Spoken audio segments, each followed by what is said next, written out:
Donc les Hittites sont un peuple de langue indo-européenne qui arrive dans la péninsule anatolienne, le territoire de la Turquie actuelle, au cours du 3e millénaire avant Jésus-Christ.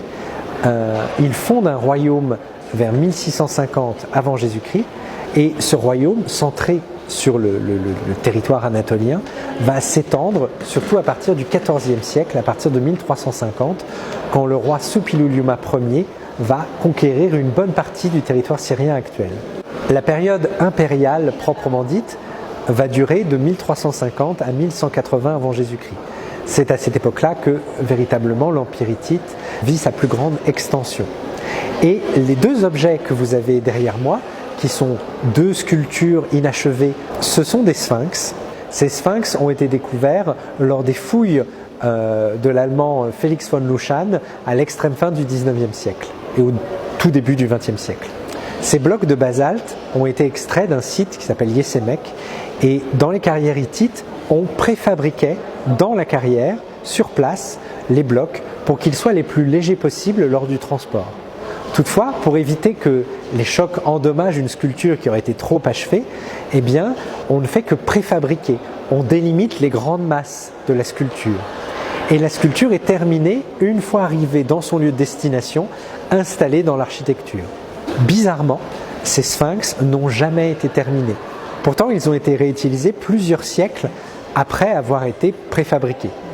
Et ils ont été apportés sur leur site de destination, le site moderne de Tsingerli, et on ne sait pas pourquoi ils n'ont pas été terminés, ni même pourquoi ils ont été réutilisés alors qu'ils n'étaient pas terminés. La plupart des sites néo-hittites et araméens ont été découverts entre la fin du XIXe siècle et la première moitié du XXe siècle. Puis, pendant longtemps, l'activité archéologique s'est arrêtée, sauf sur le site d'Arslan Tepe, mais c'est un site un peu particulier. Et les fouilles sur les niveaux néo-hittites et araméens ont repris au début des années 2000, et certains sites importants, comme le site de Karkebish, comme le site de Tsingerli ou le site d'Arslan Tepe, sont fouillés aujourd'hui, et on a découvert des objets absolument incroyables qui viennent nourrir notre connaissance de l'histoire et de l'art de ces royaumes néo-hittites et araméens. Les petits éléments en or et en pierre fine qui sont présentés dans cette vitrine proviennent du site de Karkemish, qui était l'un des sites majeurs, l'un des relais de l'autorité hittite dans les territoires syriens. D'ailleurs, le roi Suppiluliuma avait installé l'un de ses fils sur le trône de Karkemish pour relayer son autorité. On a ici un ensemble de petites représentations de dieux hittites. La plus grande fait à peine 2 cm de hauteur.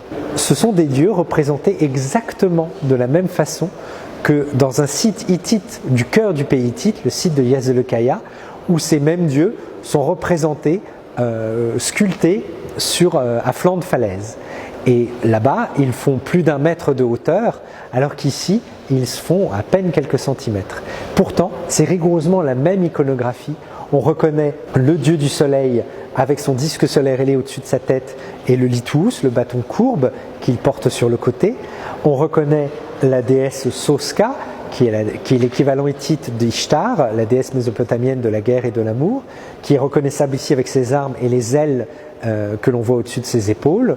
On a également des petits dieux guerriers et peut-être une représentation du dieu de l'orage. Et tous ces dieux sont véritablement emblématiques de l'iconographie hittite. Pourtant, ils se retrouvent dans cette ville qui fait partie des territoires conquis et qui montre bien la présence hittite sur les territoires syriens. On sait qu'ils étaient placés sur une espèce de panneau en métal, mais on ne sait pas ce qu'ils décoraient. Est-ce que ça décorait une statue, un vêtement, un objet de culte? Ils ont été découverts dans une tombe et malheureusement plus liés à leur site d'utilisation d'origine.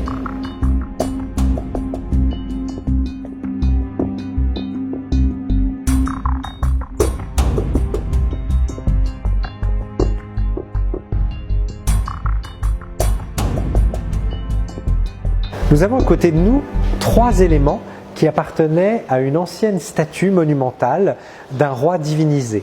La statue est restituée ici sous la forme d'un dessin. La tête est conservée au musée du Louvre, alors que les têtes de lions de la base sont conservées au British Museum. Cette statue présente donc un roi monté sur le dos de 2 lions. il est donc représenté comme un dieu monté sur un animal attribut. Le lion est souvent associé au roi défunt qui devient un dieu après sa mort. Cette statue, qui faisait à peu près 3 mètres de hauteur, basse comprise, quand elle était encore intacte, elle était placée non pas dans un caveau ou dans une chambre funéraire, mais au contraire dans l'espace public, dans l'aire cérémonielle qui se trouvait au cœur de la ville de Carchemish.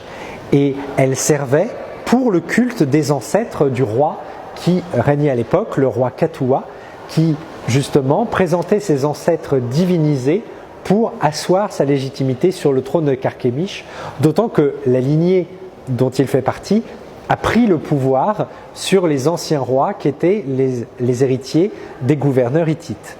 Et donc justement, il cherche à imposer sa lignée, notamment sous la forme de ces grandes statues monumentales. Ce que l'on ne voit pas sur le dessin, c'est qu'il y avait des cupules, des petits creux creusés sur la base, dans lesquels les fidèles et les habitants de la ville de Carchemish déposaient des offrandes, justement en hommage au roi défunt devenu Dieu. La stèle de Masuari représente ici le dieu de l'orage.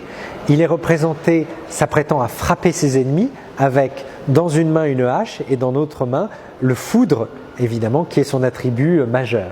Ce qui est intéressant, c'est que la coiffe du dieu de l'orage rappelle la couronne blanche de Haute-Égypte et effectivement, à partir de l'âge du bronze, les dieux de la côte du Levant sont souvent représentés avec la coiffe de Pharaon, mais réutilisée pour lui donner une autre signification, celle de la coiffe d'un dieu. Par contre, on rajoute à cette coiffe d'origine égyptienne des cornes, des paires de cornes, parce que ces cornes représentent la divinité au Proche-Orient. De même, le disque solaire ailé qui se trouve au-dessus du dieu, eh bien, vous avez le disque avec les ailes qui est d'origine égyptienne, qui figure le soleil, mais si vous regardez attentivement, vous verrez que ce disque est inscrit dans un croissant de lune qui est représenté à l'horizontale, et le disque dans le croissant est lui un motif d'origine mésopotamienne. Et donc, l'art néo-hittite et araméen mêle justement ces différentes influences pour créer de nouveaux symboles qui lui sont propres. Et là, ce disque solaire ailé inscrit dans un croissant est la marque des dieux dans le monde néo-hittite et araméen. Le reste de la stèle est couvert d'inscriptions en hiéroglyphes louvites qui ont pour origine évidemment les hiéroglyphes de l'Empire hittite.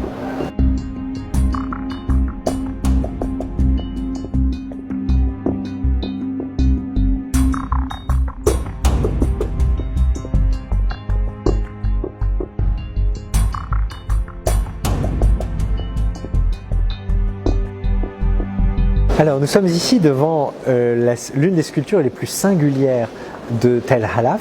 C'est une statue qui représente un aigle. Et des statues d'aigle dans le Proche-Orient ancien, il n'y en a pas beaucoup. Et des statues comme celle-ci, il n'y en a aucune. Elle est véritablement unique.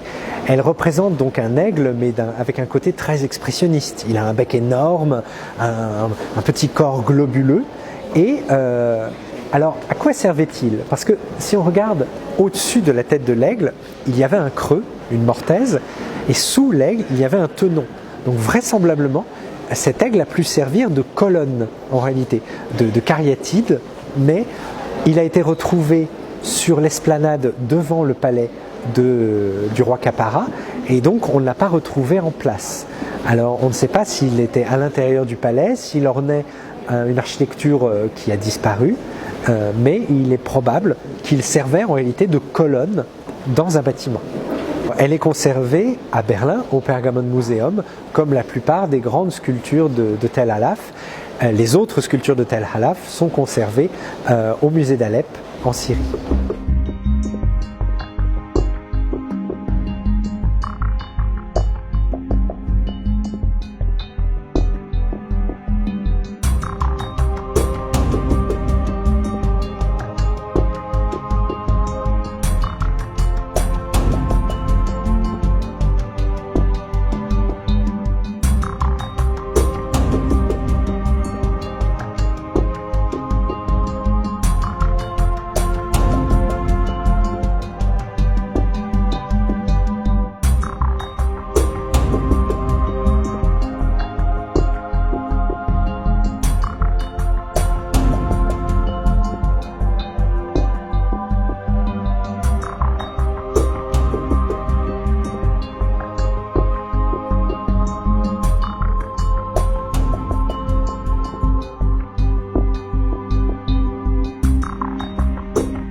Alors nous sommes ici devant la statue préférée de Max von Oppenheim, qu'il appelait sa grande déesse ou sa Vénus.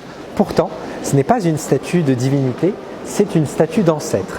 Elle représente le défunt, ou en l'occurrence peut-être la défunte, assise dans un banquet. Elle tient une coupe dans sa main droite et elle est en train donc de participer à un banquet pour l'éternité. Elle est représentée assise sur un trône, les pieds nus sur un repose-pied, avec la main gauche posée sur les genoux, exactement comme l'autre statue qui se trouve à côté d'elle, qui est une statue qui a été sculptée 1000 ans avant la statue découverte par Max von Oppenheim.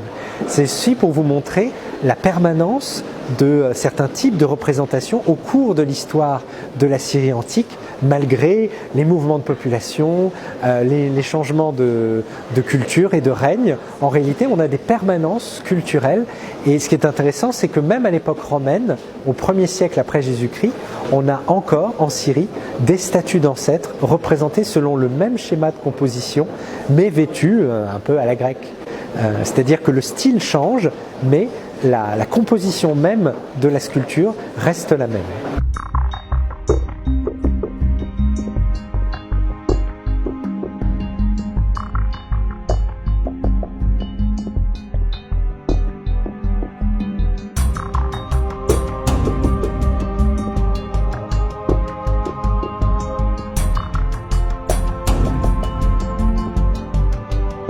Les deux taureaux qui sont au centre de la pièce proviennent d'un site syrien qui s'appelle Arslan Tash, où se trouvait la ville antique de Hadatou. Cette ville de Hadatou était une colonie assyrienne et à l'entrée du temple d'Ishtar de la ville, les Assyriens avaient fait réaliser ces deux taureaux gardiens qui se trouvaient justement à l'angle, chacun à l'angle d'entrée du passage qui menait vers l'intérieur du temple. Ce ne sont pas des statues, ce sont des orthostates, de grandes dalles de pierre qui se trouvaient à l'angle du bâtiment. Ce qui fait que on les voyait aussi bien de face que dans le passage quand on entrait dans le temple. Et c'est ce qui explique une particularité typiquement assyrienne, qui est que quand on compte le nombre de pattes des taureaux, eh bien on s'aperçoit qu'ils en ont 5. Parce qu'en réalité, ces taureaux étaient faits pour être vus de face quand on arrivait devant le bâtiment. Et donc l'avant du corps des animaux est projeté à l'avant, on a bien les deux pattes. Et quand on rentrait dans le passage, il fallait bien qu'on voit les 4 pattes du taureau dans l'attitude de la marche. Et donc, comme on est à un angle, eh bien finalement, on a en tout 5 pattes. Et ça, c'est une particularité typiquement assyrienne, alors que les artistes qui ont sculpté ces taureaux de basalte étaient probablement des artistes locaux, araméens, qui ont travaillé sous la direction d'un artiste assyrien.